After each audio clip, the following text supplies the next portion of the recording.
হিমালয় থেকে একজন এসছেন, তিনি খুব সঙ্গীত নিয়ে চর্চা করেছেন। তো আসার পরে তাকে ঘিরে একটা উত্তেজনা তৈরি হয়েছে এবং তিনি একটা আসরে বাজাবেন। তিনি সেতার বাদক, এই রকমই তার পরিচয়। তো তিনি সেতার বাজাচ্ছেন। তো তার সেতার বাজানোর পর প্রত্যেকে প্রচণ্ড হাততালিতে ফেটে পড়লেন, কিন্তু একজন শ্রোতা তিনি কিছুতেই বুঝতে পারলেন না, তার মনের মধ্যে একটা প্রশ্ন উকিঝুঁকি মারছিল।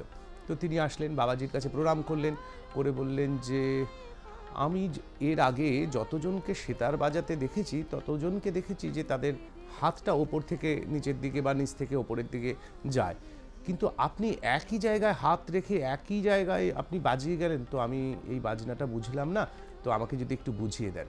তখন বাবাজি বললেন, ওরে পাগল, ওরা তো খুঁজছে আর আমি তো পেয়ে গেছি। তো আমাদের সঙ্গীতের জগতে এই খোঁজাটা একটা খুব বড় ব্যাপার। একজন বিখ্যাত সঙ্গীতের জগতের মানুষ বলেছিলেন, গোটা জীবন ধরে একজন সঙ্গীত শিল্পী একটা বিশুদ্ধ সা খুঁজে যান, তার কণ্ঠে সেই যদি বিশুদ্ধ সাটা তিনি লাগাতে পারেন তাহলেই তিনি সঙ্গীত শিল্পী হিসাবে তার আত্মপ্রকাশ করতে পারে এবং তিনি নিজেকে কিছুটা সার্থক মনে করতে পারেন। আমি একটু আজকের সঙ্গীত শিল্পী স্বর্ণালীর কাছে পৌঁছবো। তুমি কি সহমত যে একজন সঙ্গীত শিল্পী সারা জীবন ধরে শুধু একটা শুদ্ধ সা খোঁজেন? একদম, সা লাগাতে সারা জীবন লেগে যায়।